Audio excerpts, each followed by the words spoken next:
आज हम घूमेंगे डेथ वैली नेशनल पार्क, देखेंगे नेचुरल ब्रिज कैनियन, जानेंगे गोस्ट टाउन के 12 भूतों का राज, देखेंगे कैसा दिखता है सी लेवल से 200 फीट नीचे बैड वाटर बेसिन, दांतेस व्यू और वहाँ की नाइट स्काई, मेस्क्वाइट सैंड ड्यून्स और जेब्रेस्की पॉइंट। डेथ वैली यूएसए में एक नेशनल पार्क है जो कि कैलिफोर्निया और नेवादा के बॉर्डर में है। इसका एरिया 13,649 किलोमीटर है।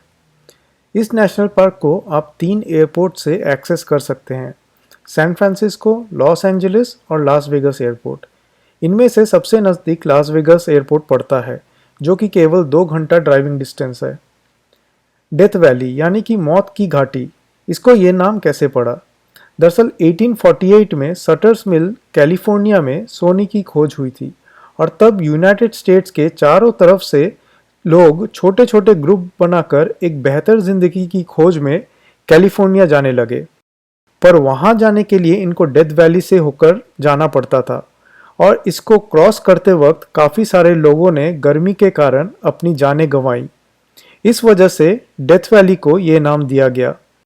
इन लोगों को द लॉस्ट 49ers भी कहा जाता है। डेथ वैली को हॉटेस्ट प्लेस ऑन अर्थ भी माना जाता है क्योंकि गर्मियों में यहाँ पे टेम्परेचर 56 डिग्री सेंटीग्रेड यानी कि 134 डिग्री फ़ारेनहाइट तक पहुँच जाता है।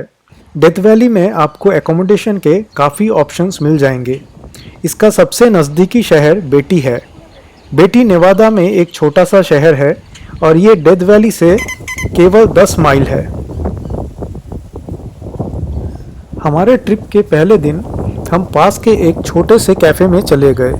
यहाँ से हमने लंच और कुछ सप्लाईज पैक कर लिए और गाड़ी में पेट्रोल भी फुल टैंक भर लिया क्योंकि नेशनल पार्क के अंदर गैस प्राइस काफ़ी ज़्यादा है और एक आध जगह पर ही गैस स्टेशन है। यहाँ से हमारा पहला स्टॉप था furnace creek visitor centre.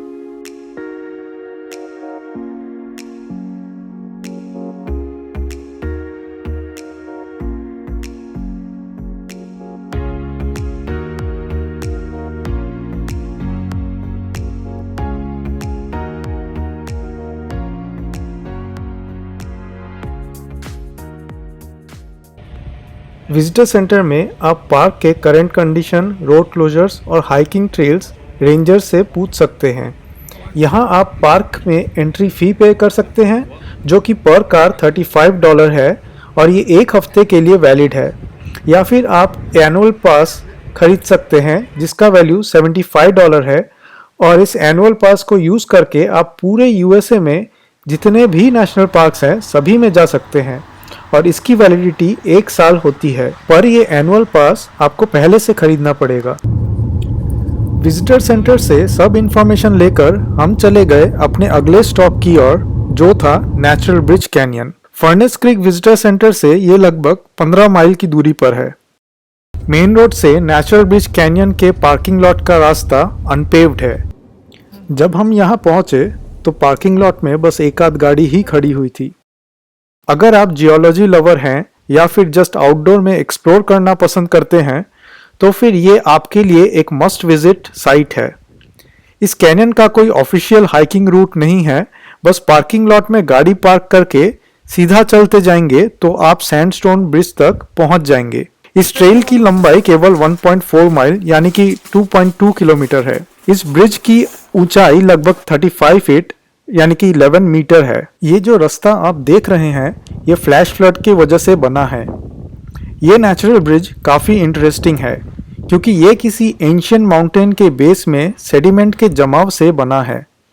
Over the period of time ये सेडिमेंट जो है सीमेंटेड हो गया और हजारों सालों के फ्लैश फ्लड्स ने इस जगह को इस तरह से तराश दिया। नेचुरल ब्रिज कैनियन से हम अपने next stop bad water basin की तरफ निकल पड़े। नेचुरल ब्रिज से बैड वाटर बेसिन का रास्ता लगभग 5 किलोमीटर है।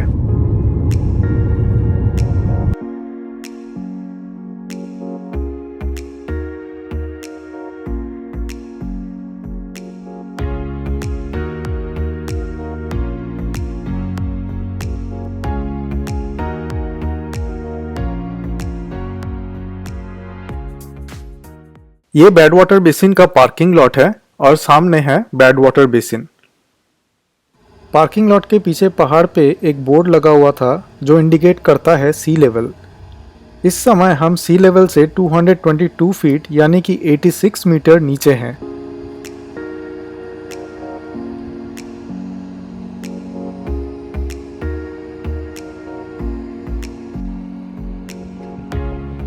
बैड वाटर बेसिन एक बड़ा सा नमक का मैदान है जो नॉर्थ अमेरिका का लोएस्ट पॉइंट है। बैड वाटर बेसिन कार से आसानी से पहुंचा जा सकता है और आप देख सकते हैं पार्किंग लॉट के दूसरे तरफ है बैड वाटर बेसिन। ये जगह पर्टिकुलरली इसके पॉलीगॉन शेप्ड सॉल्ट फॉर्मेशंस के लिए फेमस है। पार्किंग लॉट से आप एक बोर्ड वॉक से होकर एक छोटे से हाइक पे जा सकते हैं। बोर्ड वॉक के पास के पॉलीगॉन ज़्यादा प्रोमिनेंट नहीं है, पर 1 से 2 माइल राउंड ट्रिप करने पर आपको काफ़ी प्रोमिनेंट पॉलीगॉन्स देखने को मिलेंगे। यहाँ आप सनराइज और सनसेट दोनों देख सकते हैं।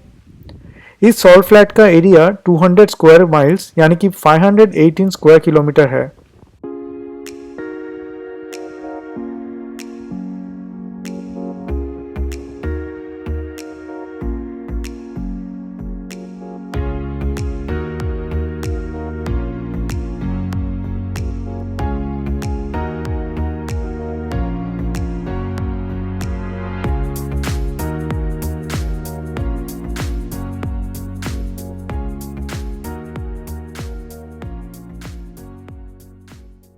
बैड वाटर बेसिन से आप टेलीस्कोपिक पीक देख सकते हैं जो कि पैनामिन रेंज का एक पार्ट है। इसकी ऊंचाई 11,049 फीट है यानी कि माउंट एवरेस्ट का ऑलमोस्ट हाफ। यहाँ से हमारा अगला स्टॉप था Devil's golf course. Devil's golf course का नाम एक पुराने गाइड बुक से पढ़ा जिसमें लिखा था कि only the devil could play golf on such a surface. Devil's golf Course आपको हाफ माइल अनपेव्ड रोड से ड्राइव करके जाना होगा। Devil's golf Course Death Valley में एक बहुत बड़ा सॉल्ट फ्लैट है। यहाँ आप नमक से बने बड़े बड़े फॉर्मेशंस देख सकते हैं जो कि दूर दूर तक फैला हुआ है, अराउंड 40 माइल्स। इस जगह पर अगर आप ध्यान से सुने तो मेटल के टकराने के जैसे आवाज़ें सुनाई देती हैं। दरअसल ये आवाज़ें यहाँ मौजूद करोड़ों छोटे छोटे सॉल्ट क्रिस्टल्स के हीट के कारण एक्सपांशन और कॉन्ट्रैक्शन से बर्स्ट होने पे होती है। और यहाँ जब हम पहुँचे तो एक गोल्फ स्टिक भी रखा हुआ था। डेविल्स गोल्फ कोर्स के बाद हमारा अगला स्टॉप था आर्टिस्ट्स पैलेट।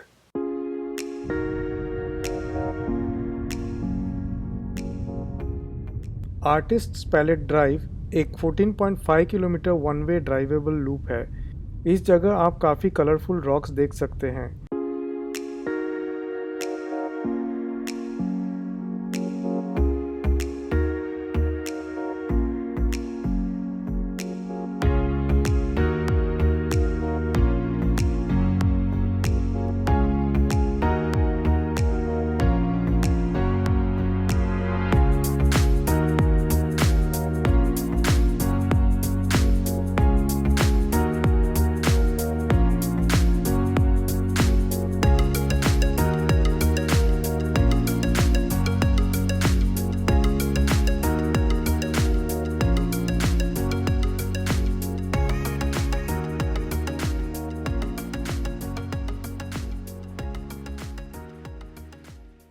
ये जो आप कलरफुल रॉक्स देख रहे हैं ये अलग अलग तरह के वॉल्केनिक डिपॉजिट से बना है।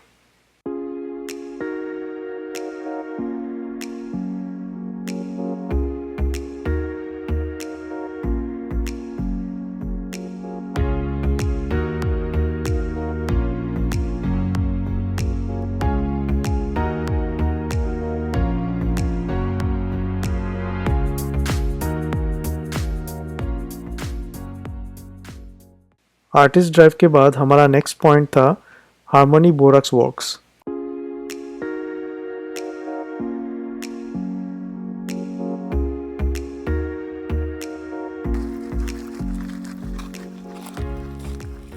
ये है हार्मनी बोरक्स वॉक्स। पुराने दिनों में यहाँ बोरक्स की माइनिंग होती थी। बोरक्स हमारे लॉन्ड्री डिटर्जेंट्स और क्लीनर्स के लिए यूज़ होता है। 1881 में डेथ वैली में बोरक्स की खोज हुई थी और यहाँ बोरक्स माइनिंग स्टार्ट हो गई थी। डेथ वैली के बोरक्स माइन में 40 लोग काम करते थे और यहाँ से डेली लगभग 3 टन बोरक्स ओर प्रोड्यूस होता था और इस बोरक्स को डेथ वैली से मार्केट तक पहुँचाने के लिए एक 20 म्यूल टीम यूज़ करके डेथ वैली से बाहर निकाला जाता था। ये 20 म्यूल टीम जिस जगह से होकर गुजरता था उसे 20 म्यूल कैनियन कहते हैं।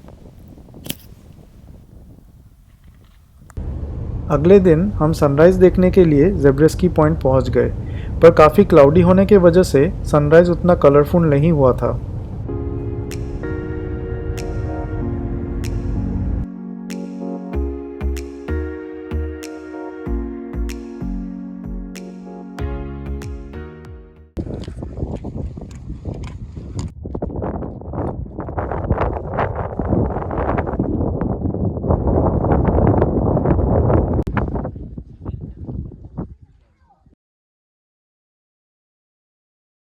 सनराइज के समय काफ़ी लोग यहाँ आते हैं, कुछ फोटोग्राफी करने आते हैं और कुछ बस शांति से बैठकर सनराइज का और हल्की हल्की ठंड में इस खूबसूरत जगह का मज़ा लेने आते हैं।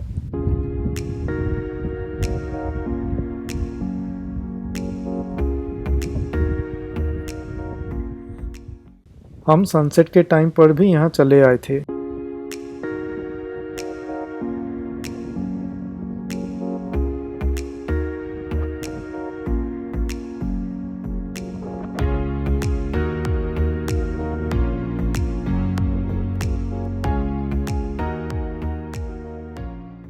ज़ेब्रेस्की पॉइंट का सबसे ब्यूटीफुल फीचर है ये ब्राउन और yellow stripe rock formations. Zebreski point से आप मैनली बीकन और रेड कैथीड्रल का कुछ पोर्शन देख सकते हैं, पर यहाँ से रेड कैथीड्रल तक का हाइक लगभग 4 किलोमीटर है। ज़ेब्रेस्की पॉइंट के पार्किंग लॉट से बैडलैंड्स लूप ट्रेल, गोवर गॉल्च, गोल्डन कैनियन और रेड कैथीड्रल के हाइक पे जा सकते हैं। ये बैडलैंड्स लूप हाइक का ट्रेल हेड है।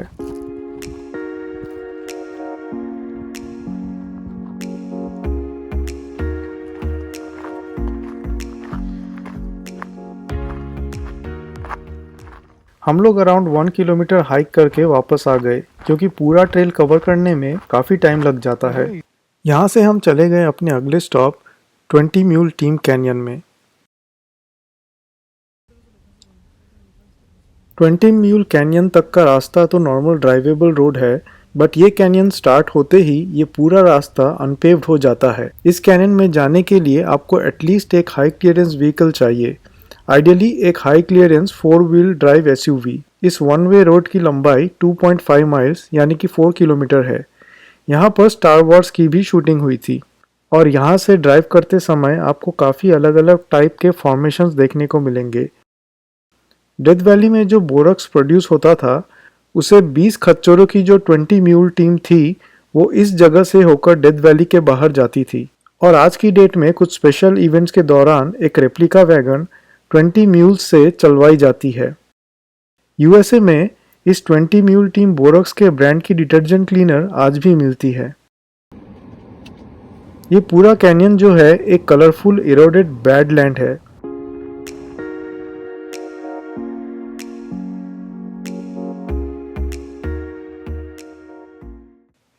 ट्वेंटी म्यूल कैनियन से हम चले गए दांतेस व्यू पॉइंट में। यहाँ हम सनसेट के थोड़ा पहले पहुँच गए। वैसे तो डेथ वैली में काफ़ी गर्मी थी, पर यहाँ एल्टीट्यूड के वजह से काफ़ी ठंड लग रही थी। दांतेस व्यू से आप डेथ वैली का पूरा सॉल्ट फ्लैट देख सकते हैं।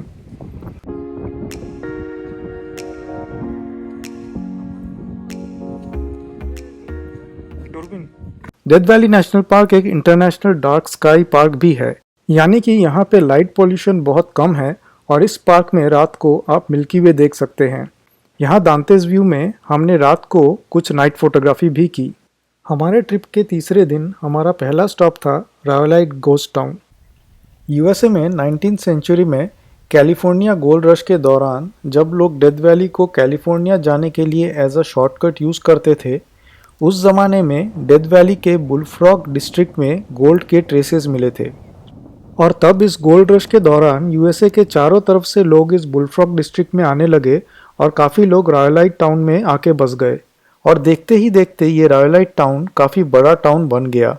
यहाँ के माइन से निकले पर टन ओर से उस ज़माने में $16,000 का गोल्ड निकलता था, यानी कि आज की डेट में इक्विवेलेंट टू $450,000, यानी कि लगभग 3 करोड़ रुपए।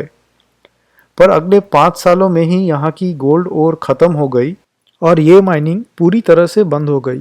तब रायोलाइट से लोग काम की तलाश में दूसरे जगह जाने लगे और अल्टीमेटली इस टाउन की आबादी ना के बराबर रह गई। इसको आज हम रायोलाइट गोस्ट टाउन कहते हैं और इसकी खंडहर आज बस एक टूरिस्ट अट्रैक्शन बन के रह गई है। यहाँ पे टूरिस्ट के लिए कुछ आर्टिफैक्ट्स रखे हुए हैं। ये जो आप स्ट्रक्चर्स देख रहे हैं, ये बेसिकली एक आर्ट वर्क है by the late Belgian polish sculpture Albert Julaski, जिसको 1984 में बनाया गया था। यहाँ इन 12 भूतों को लियोनार्डो डा विंसी के पेंटिंग क्राइस्ट लास्ट सपर की तरह सजाया गया है। गोस्ट टाउन से हम चले गए अपने नेक्स्ट स्टॉप डेविल्स कॉर्नफील्ड की ओर। ये कोई ऑफिशियल विजिटिंग स्पॉट नहीं है।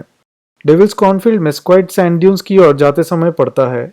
ये पौधा इस एरिया को एक अलग ही अपीयरेंस देता है। ये एक एवरग्रीन प्लांट है और इसे एरोवीड भी कहते हैं।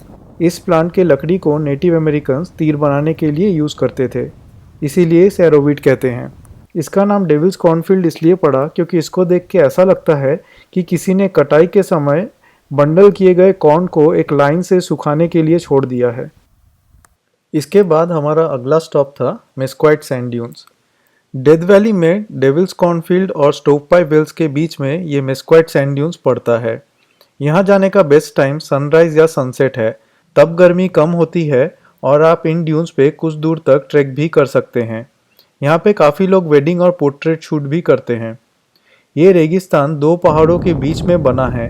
बेसिकली नॉर्थ के पहाड़ों से इरोजन होके ये सैंड बनता है और साउथ के पहाड़ इस सैंड को एक बैरियर की तरह एक जगह पे रोक लेती है।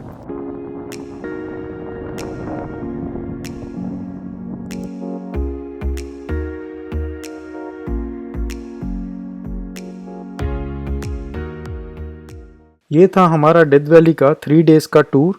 अब टाइम था इस पार्क से अलविदा लेने का। Until next time. अगर आपको ये वीडियो पसंद आया तो लाइक और सब्सक्राइब ज़रूर कीजिए।